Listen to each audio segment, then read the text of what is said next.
upon further review. Hi, and welcome to Upon Further Review. In today's lesson, we're going to be looking at Matthew 5, verses 21 through 48, Jesus' Sermon on the Mount. We see that Jesus repeats this phrase, "You have heard the ancients were told," or "You have heard, but I say." I've actually heard this preached that Jesus is negating or somehow nullifying what the ancients were teaching. In effect, nullifying the entire law found in the Torah, the first 5 books of the Bible. And just by reading them, that's what it actually sounds like. But upon further review, we discovered that what Jesus was actually doing was employing a very Jewish practice of building a fence around Torah, seyag le-Torah. So what's a fence? What is a fence around Torah? It's actually a really simple concept. You take a Torah law and you set up boundaries around it. So that in order to break the law, you have to first break the boundary. And the fence sets up an ideal with the Torah acting as the baseline. And we actually do this all the time. We just don't call it a fence. So one rule that we as Christians and Messianics teach is no sex before marriage. Well, the fence we personally built in our family is no one-on-one dating. Dating has to be done with a chaperone.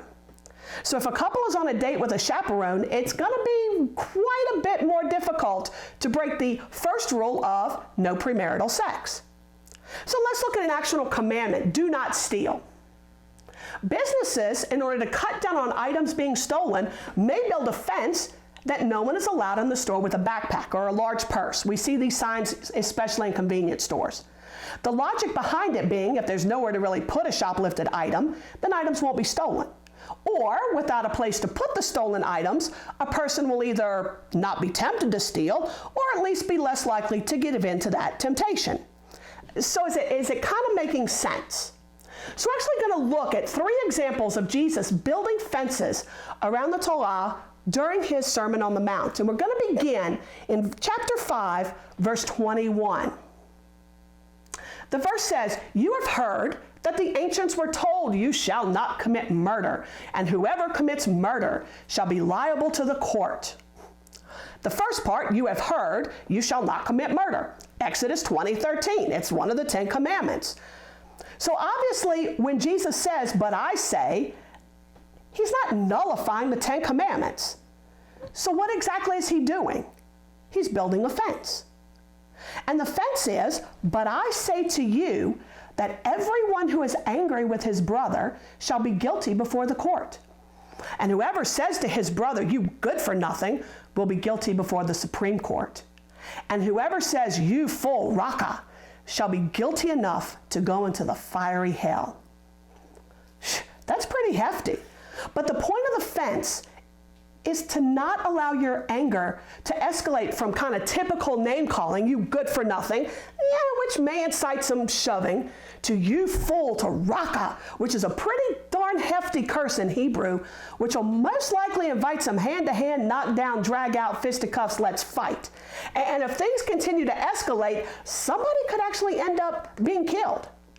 So to avoid things kind of escalating, Jesus is saying, don't go there. But he takes it even a step further in instructing us not even to let our anger simmer, but to actually reconcile quickly. He says, "Therefore, if you're presenting your offering at the altar, and there you remember that your brother has something against you, leave your offering there before the altar and go. First be reconciled to your brother, and then come and present your offering." Well, offerings, sacrifices, were made several times a day. So Jesus is saying, don't let your anger simmer for even a day or even a few hours. Go and reconcile, then make your offering. Because if your anger isn't allowed to simmer, then you most likely won't get to the point of going after the person, calling names, get into a brawl, and possibly wind up, killing somebody. The second example actually begins in verse 27. "You have heard that it was said, 'You shall not commit adultery.'" All right, simple enough. Again, one of the 10 commandments. We see it in Exodus 20:14 and in Deuteronomy 5:18. And here's the fence. "But I say to you that everyone who looks at a woman with lust for her has already committed adultery with her in his heart. I've actually heard this preached that if you so much as look at a person of the opposite sex, you just committed adultery, so you might as well follow through it. I can guarantee you that that is not what Jesus is saying. Lust, that epithumio, it means to show a focused passion that builds upon what a person truly yearns for. So Jesus' fence makes sense. If you aren't put in a position to commit adultery, don't even look at a woman or even a man with that lust. Otherwise, those feelings are going to build and things are more likely to happen. Actions follow thoughts, so mind your thoughts and divert your eyes. And speaking of eyes, let's move down to verse 38 for our last example. You have heard it said, an eye for an eye and a tooth for a tooth. This is actually found in 3 different places in Scripture, in Exodus 21:24, Leviticus 24:20, and also Deuteronomy 19:21. In these scriptures, God isn't commanding or even allowing vengeance. He's limiting it. He's commanding that the degree of punishment fits the degree of the crime, including intent. Was it on purpose or was it accidental? The rabbinic thinking goes way beyond the Roman lex talionis, which is the law of retaliation, which is an eye for an eye. So now let's look at Jesus' fence.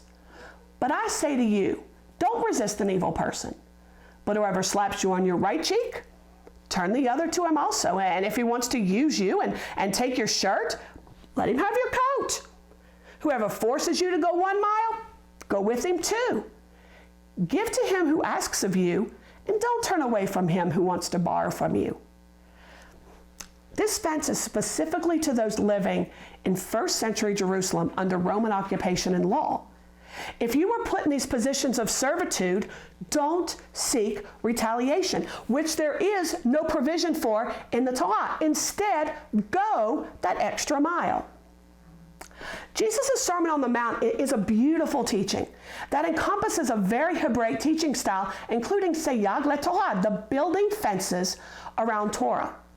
So while it's widely believed that Jesus' statements, but I say, somehow negates or nullifies the Torah law, upon further review, we see that building fences, he was actually strengthening and protecting it. This is reinforced when we read the verse preceding. For truly I say to you, until heaven and earth pass away, not the smallest letter or stroke shall pass from the law until all is accomplished.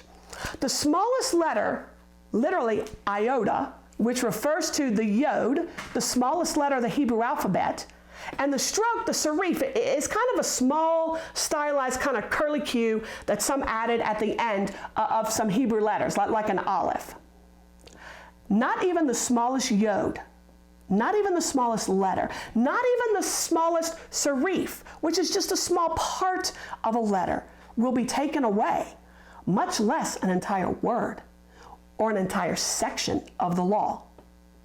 Jesus himself says over and over, he didn't come to abolish the law, but to accomplish it, and to accomplish it completely, to accomplish it to perfection. So, I thank you all for joining us for this week's Upon Further Review. Be sure to like and subscribe to my YouTube channel and check out the other video studies that are available. See you back next week. Until then, shalom, shalom.